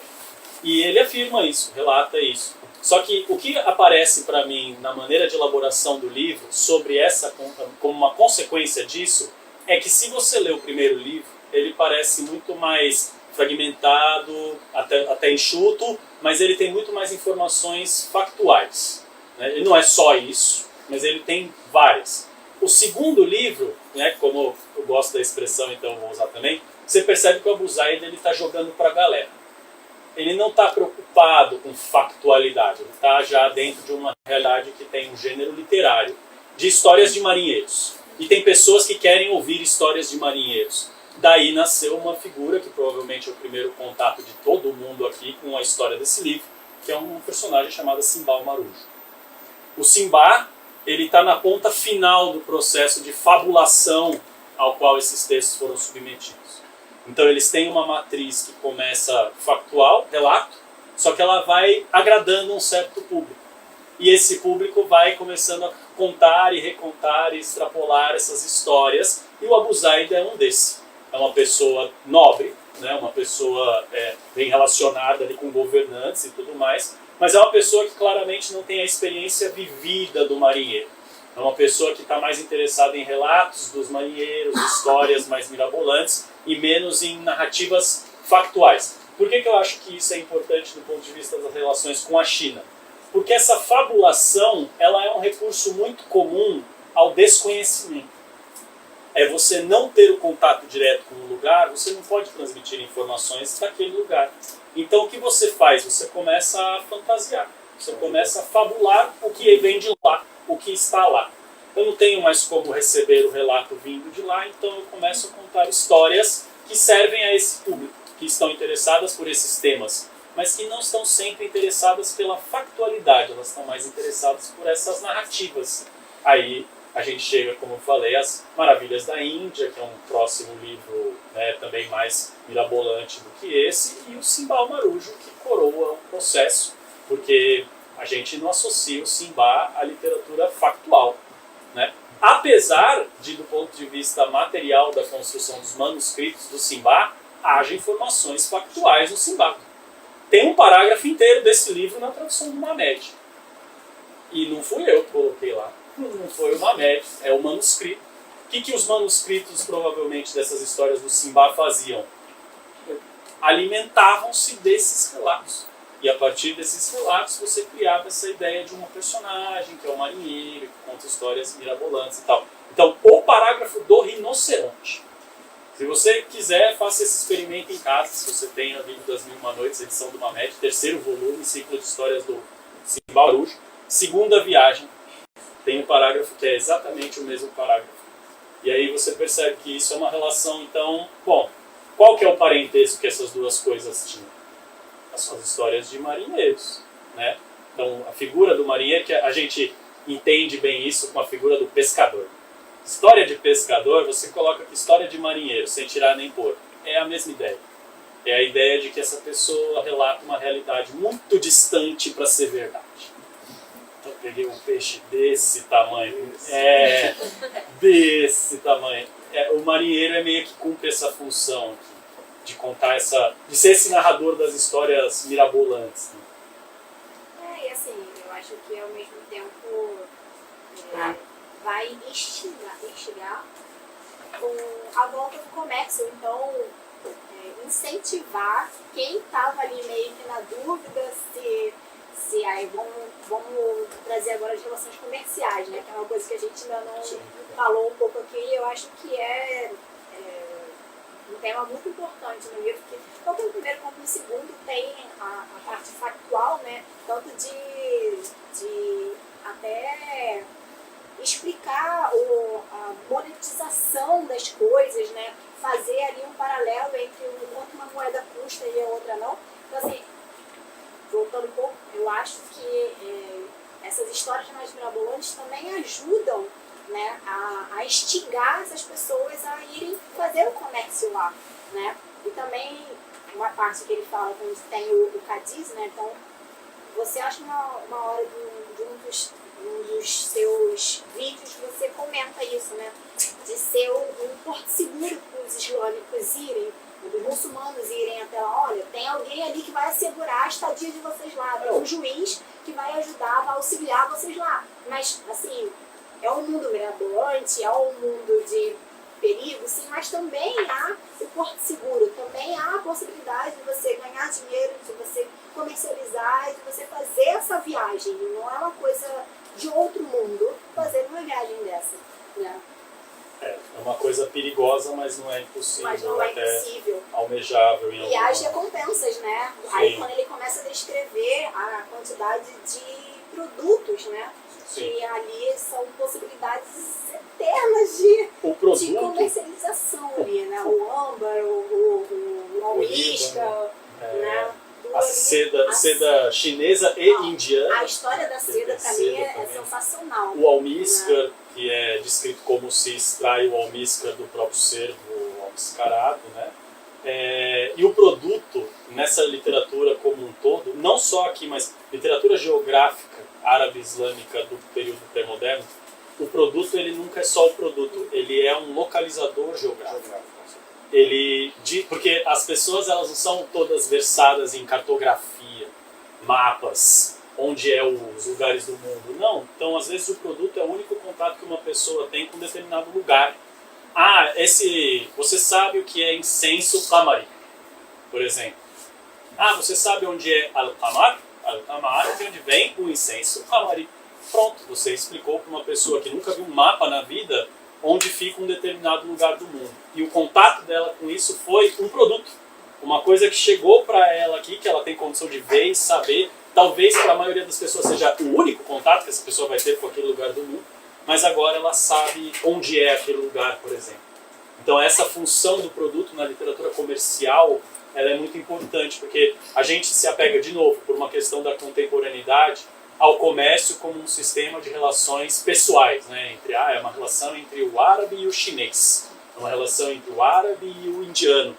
E não para pensar nessa questão material mesmo, dos objetos.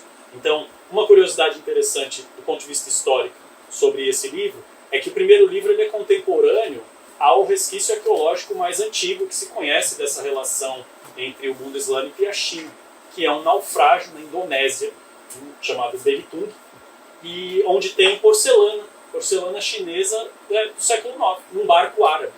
Então é da mesma época do primeiro livro, atestando a intensidade desse comércio. E assim, milhares de peças de porcelana, não é uma coisinha ou outra, né? Surgir grandes escalas, grandes proporções.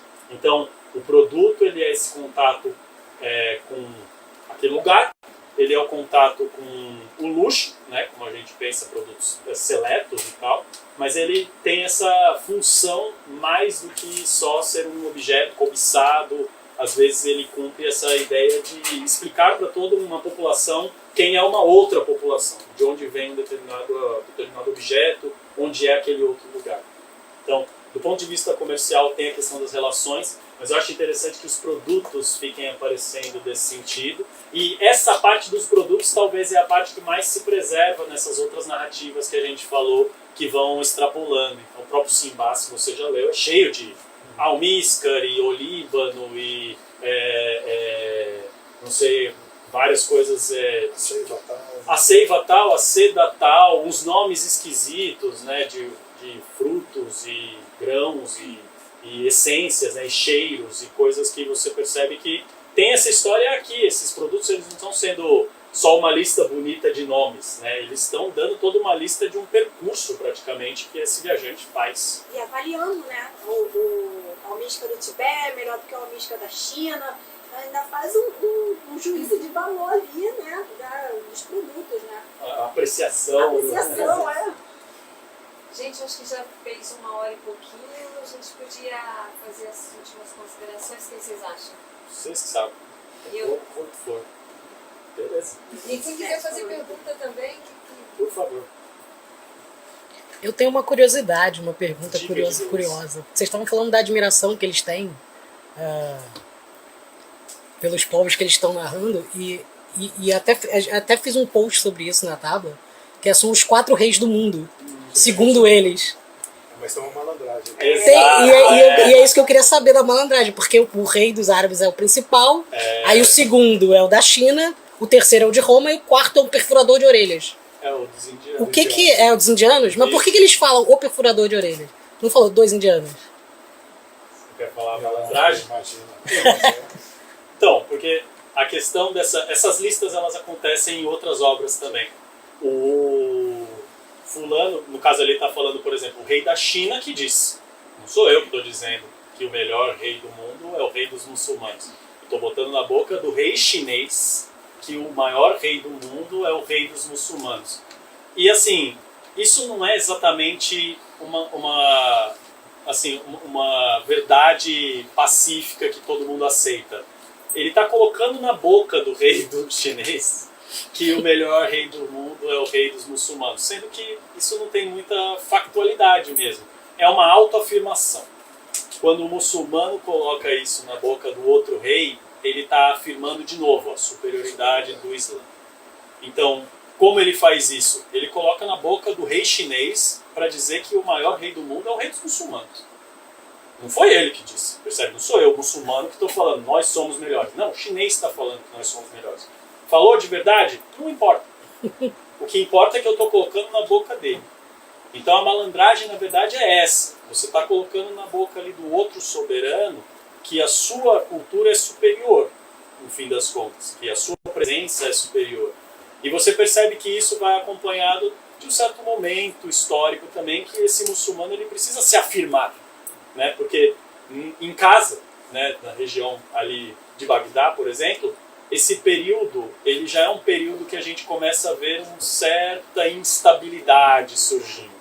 Então essa literatura que fala sobre o resto do mundo precisa, principalmente em relação a esse resto do mundo, afirmar a sua estabilidade e a sua condição de se manter ali como os maiores e melhores.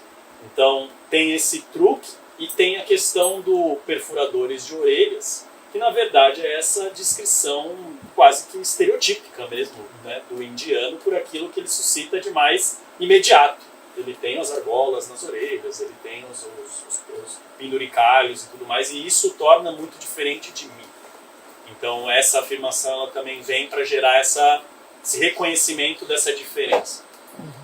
Na verdade é uma classificação de relações diplomáticas. É mais interessante manter relações diplomáticas com os chineses do que com os perfuradores de orelha. Ele está avisando, portanto, aos comerciantes e à comunidade que vai ter contato com esse texto, com quem se deve estabelecer melhores relações comerciais e diplomáticas. Então tá, o segundo melhor são os chineses. Né? O terceiro melhor são os romanos. Né? Na verdade, para além de verdade ou não sobre esse reconhecimento, dizendo, ó, a gente precisa manter uma embaixada, uma relação próxima, que será próspera com esse território. Ele está indiretamente, por isso o subterrâneo do texto, porque é o Chan. Né? Ele está dizendo, ó, na lógica dos nossos interesses são muito mais próximos. ao comércio e às relações com os chineses do que com os indianos, por exemplo. Tem essa malandragem. E é recorrente, essa lista ela acontece em outros autores. Nem sempre ela é a mesma, mas esse truque, ele é muito comum. Desse jeito, assim. Ah, fulano diz que o maior rei do mundo é o rei dos árabes. Tá bom. Se o fulano que diz, então tá dito, né? Pô, é o rei dos chineses. Mas aí que tá, é o rei dos chineses? Ou é o muçulmano colocando na boca do rei dos chineses? É mais a segunda opção. Ninguém vai lá perguntar, né? Né? Não tem muito como. Porque provavelmente ele deve ter dito ao soberano chinês que os árabes acham o soberano chinês o melhor de todos. Muito provavelmente. Ironicamente, no relato praticamente mais extenso do livro, que assim, já extrapola a qualidade de relato, passa a parecer muito mais uma narrativa trabalhada, que é o Ibn Wahb al-Quraish, o enviado da família Quraish, família do profeta Muhammad, ao grande rei da China. Então, ele vai até lá e, assim, contraponta tudo isso que a gente acabou de falar, do muçulmano se afirmando dessa maneira sempre velada e tudo mais. Tem dado um momento que o rei chinês pergunta para ele: para vocês, muçulmanos, quanto tempo tem o mundo? Pergunta grave, né? Nossa.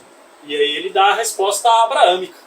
Tem alguns que dizem que 6.000 anos, tem outros que dizem que é um pouco mais, outros que dizem que é um pouco menos. E o texto diz, literalmente, e o rei riu dele. Porque você imagina a experiência de um chinês ouvindo uma pessoa falar que o mundo tem 6.000 anos, minha cultura tem 6.000 anos. É óbvio que isso não é verdade. E o texto preserva isso. A reação do rei chinês em relação a ouvir o muçulmano falar isso é rir. E o vizir ri junto. Ele fala, o rei riu e o vizir riu junto. Por quê? Porque para eles isso é um absurdo. Tanto que o que ele fala logo depois é: nunca falaram para você que não se deve mentir a um soberano? Pô, como assim? É o que as religiões abraâmicas acreditam. O mundo tem 6.000 anos. Como assim mentir? Não, isso daí não é verdade. E o rei chinês fala isso para ele. Então percebe como é o outro lado dessa... Tem o reconhecimento velado, né, de que nós somos superiores, olha como os chineses falam que nós somos os melhores. Mas na verdade você chega uma hora que você pega ele desprevenido, assim, na verdade o chinês está dando risada de você por outros motivos. Então é curioso que as duas coisas coexistam no livro, né, porque gera essa complexidade mesmo, de que não é uma visão estereotípica, né, de interessada só unilateralmente, eu quero fazer deles o meu negativo, aquilo que eu não sou, para tornar eles piores. Não, tem reconhecimento ali também dessas outras características. Então, um momento, para mim, excelente do livro. Tenho mais nada para complementar, porque acho que a gente está com o tempo apertado, né? Não, tá, na verdade. Vocês, se vocês estiverem assim, confortáveis, quiserem continuar, né? Você Fala que o amigo Daniel. Você também. Qual foi esse ponto de partida? Por onde vocês partiram para chegar nessa casa? Essa história eu sei porque as moças, as amigas do design contaram essa história para nós. Então, assim, tem uma questão que elas pegaram bastante para a ideia do design, que elas falaram, foi a imagem da pérola. Porque no livro tem, no final, um relato sobre a pérola. É lindo. E é aquela coisa, né, de mitos de origem que não tem muito rigor científico, porque a ideia é outra. Então tem as possibilidades das narrativas que as pessoas contam de como se origina a pérola, né? Tanto que essa imagem aqui ela é inspirada nisso também, que é essa lua pontilhada e aqui o mar com um buraquinho também pontilhado, que é essa ideia da pérola, que uma das versões é que ela é fruto das gotas caem do céu e viram ali a pérola dentro da concha, alguma coisa assim. E aí essa imagem que elas falaram foi sobre essa questão do estranho, né? Porque por causa desse distanciamento o livro ele gera muito estranhamento, né? Porque, bom, para começar que os nomes dos lugares são praticamente todos diferentes. O mundo é o mesmo que a gente vive, mas os nomes dos lugares não são os nomes que a gente conhece. Então isso gera um estranhamento imediato. E elas falaram, bom, tem as coisas aqui, a Sandra principalmente fez as ilustrações, tem uma imagem de um galo, que ela falou, nossa, eu peguei para ler essa imagem e eu nunca tinha parado para pensar como o galo é um bicho esquisito mesmo. Você pega e você olha isso e fala, nossa, que esquisito esse bicho. E ela fez o desenhão do galo ali para enaltecer essa questão do estranho. E aí essa imagem veio dessa ideia da pérola, vista como se fosse a concha aberta, mas eu pelo menos tive a sensação, falei para elas, elas disseram que estava também nesse processo, para mim parece uma imagem aérea. Uma ilha, por exemplo, cercada de mar. Então gerou essa ambiguidade dessa pérola, que é um elemento importante nas histórias que o texto conta, mas também nesse ambiente que parece essa visão meio que aérea de uma ilha, meio que olhando de cima para um mapa ou para um mar, ou alguma coisa assim. E a paleta de cores tem a ver com isso, né? Que é esse verde da água que cobre o que já não existe mais. Tanto que o livro traduzido ele tem uma página levemente esverdeada, mas o meu texto, o paratexto, ele tem a cor padrão, né? Porque já não é esse texto esquecido, digamos assim, esse texto coberto pelas águas, como a Cris falou. Então, eu lembro que essa história ela veio bem daí, e tem a epígrafe gráfica que eu acho ótima, que é a sequência de desenhos no final, que se alguém teve a curiosidade de ler, principalmente o começo do livro, tem uma imagem aqui que alude a isso, que é o peixe dentro do peixe, dentro do peixe, dentro do peixe, dentro do peixe, porque tem essa sequência no começo, né? É uma imagem até que bonita, vou ver se ela é curtinha o bastante para eu ler, porque essa imagem, pelo menos, eu gosto bastante. Não precisa ser inteiro, é que o trecho inteiro é muito bom. Posso ler inteiro? Bom, eu vou ler o começo então do livro, que é a primeira e a segunda página. São 3 parágrafos. Como uma vela.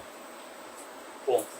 Sempre que levanta a cabeça acima da água, vê-se que coisa imensa ele é. Com frequência, esguicha a água pela boca como um grande farol. Se o mar se acalma e os peixes se reúnem, ele os envolve com o seu rabo, então abre a boca e os peixes são vistos em sua garganta como se afundassem num poço.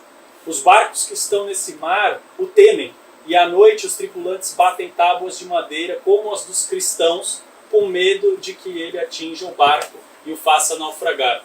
Só uma nota que eu não coloquei, porque seria a mais. Esse comportamento é observável em baleias, de reunir o peixe com o barco e levar para a região da boca. Esse cara que está narrando, o observador, ele só não sabe o que é uma baleia, mas ele está vendo uma baleia. E a comparação com as tábuas dos cristãos, que para mim foi inicialmente enigmático, mas que se você conhece cristianismo oriental, você sabe do que ele está falando. É uma coisa chamada semantron, que são tábuas mesmo de madeira para fazer um barulho para o chamado de uma reza, por exemplo, ou de uma ocasião. E ele fala que os tripulantes batem tábuas como essas tábuas dos cristãos para afugentar o peixe e o peixe não bater no barco. O peixe, no caso, sendo uma baleia. Neste mar, caçamos um peixe de 20 contos de comprimento. Quando abrimos sua barriga, tiramos de lá outro peixe do mesmo tipo.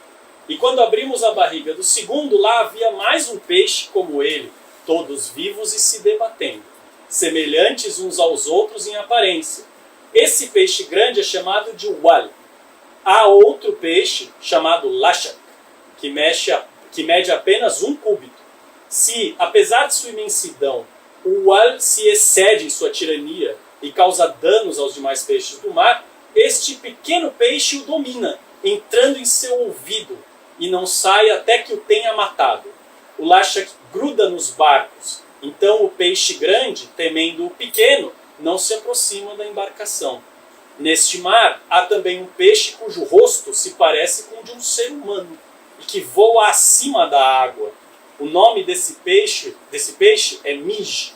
Outro peixe o observa debaixo d'água e quando ele cai o engole. Esse peixe é chamado de Ancatus. Todos os peixes comem uns aos outros. Esse é o comecinho do livro. Essa descrição dos peixes é essa parte talvez mais enigmática mesmo, e parece bem maravilhosa, mas você percebe que esse maravilhamento, a maior parte do tempo, vem quase que de uma experiência de desconhecimento. É de olhar uma coisa que você ainda não entende. Você não sabe o que é. Então, para mim, o que é o peixe que às vezes sai para fora d'água ficando como um farol? Bom, talvez a gente já tenha visto essa cena, né, de uma baleia lançando um esguicho por cima, ou a baleia quando pula para fora d'água e é um ser gigantesco. Você imagina um navegante no século IX que não sabe o que é uma baleia, vendo isso pela primeira vez. É mirabolante, é maravilhoso, é a criação divina agindo. Então essa imagem também ela é muito forte do peixe que come o peixe, que come o peixe, e ela aparece no Simba. Essa imagem depois do peixe que come peixe, que come peixe, e dentro do último peixe tiram, não sei se uma pessoa, mas enfim, ela ganha também a fabulação, ela é levada ao extremo depois também. Mas enfim, é uma cena bonita, acho. Nós vamos ler juntos o livro, né, inteiro? Oh. Sim. Posso ler mais um? Eu vou ler mais um pedacinho só porque eu gosto muito desse parágrafo e eu acho que ele é uma boa... Ele é um bom teaser, né, como a gente tem falado aqui. Eu só quero achar ele agora, porque eu não lembro exatamente onde ele está. É o artesão com a imagem que ele faz no pano para apreciação do rei. É um parágrafo também, só que eu não lembro onde esse parágrafo está, então eu vou achar ele rapidamente. Bom, sobre os chineses também. Vocês três separaram trechos, né? Eu vi isso. Só? Eu queria muito achar ele rapidinho, mas eu não sei onde ele está, não. Se alguém tiver algum trecho que queira também ler, que goste.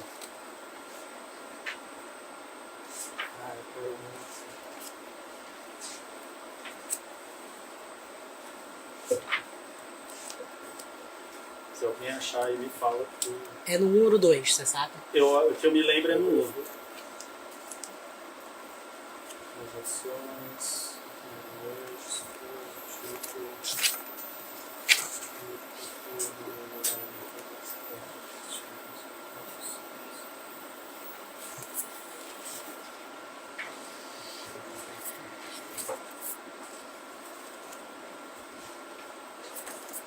Bom, acho que eu não vou achar.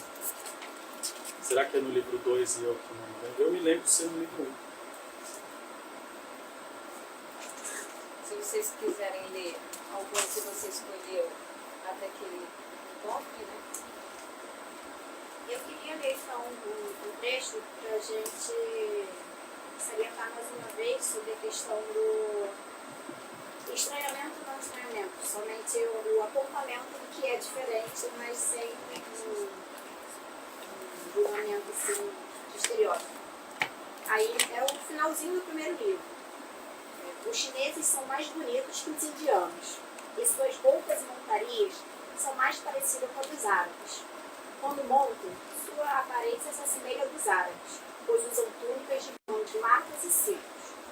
Os indianos vestem 2 aventais de cintura, e tanto homens quanto mulheres se embelezam com ornamentos de ouro e pedras preciosas. Então, assim, parece que o que é diferente, mas o que é igual, não.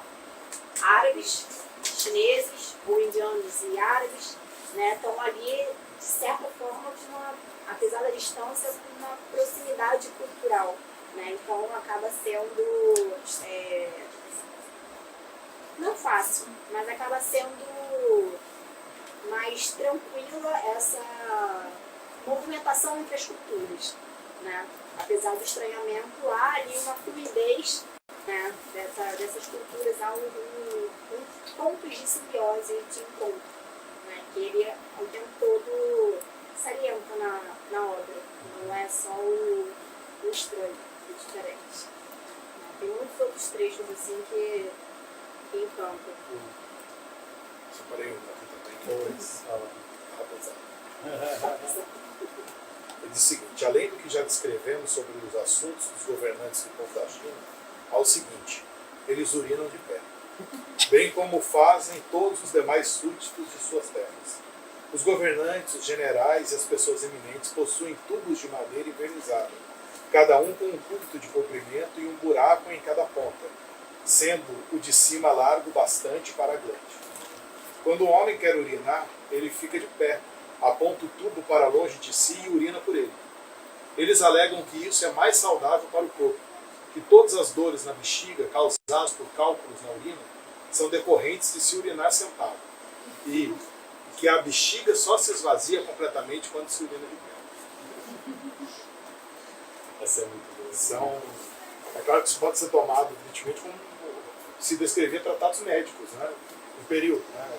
Práticas, mas também o estranhamento do fato de que o indivíduo precisa de um tubo para poder urinar em pé e o mais distante, porque a urina cai o mais distante possível de si. Né? Então, também mostra a porosidade um pouco do que pode ser tratado com algum grau de seriedade e o que pode ser visto como uma coisa jocosa. Sim. Eu não encontrei o trecho, não lembro exatamente o versículo, mas tudo bem. Obrigará todos a comprar. Obrigará todo mundo a ver de fato o livro. Né? É uma anedota curiosa porque ela é bem curtinha, assim, ela é um parágrafo mesmo e ela aborda essa questão da habilidade artesanal, o rigor da fabricação artesanal chinesa, que é essa ideia do artesão que precisa expor o seu trabalho numa praça pública para ser criticado pelas pessoas comuns. Então não é porque ele fez que ele está acima de alguém, outros podem criticá-lo com qualquer tipo de história, não precisa ser uma pessoa, outro artesão, pode ser qualquer pessoa que olhe e tenha críticas a fazer. Então, uma história curiosa, quem ler o livro verá. Mas é isso, eu não achei o trecho, sinto muito. Alguém quer fazer mais? Desculpa. Não sacaneia, dizer que foi uma estratégia de marketing. É um truque. Se alguém quiser fazer mais uma pergunta, se alguém quiser que acesse o livro, que o autor, até o trouxe mesmo. Ah lá. Vocês três para o encontro. E eu acho que eu fecho por aqui. O que vocês acham, pessoal? Obrigada a vocês, foi uma delícia, dá vontade de continuar conversando mais. Obrigado. E também convidar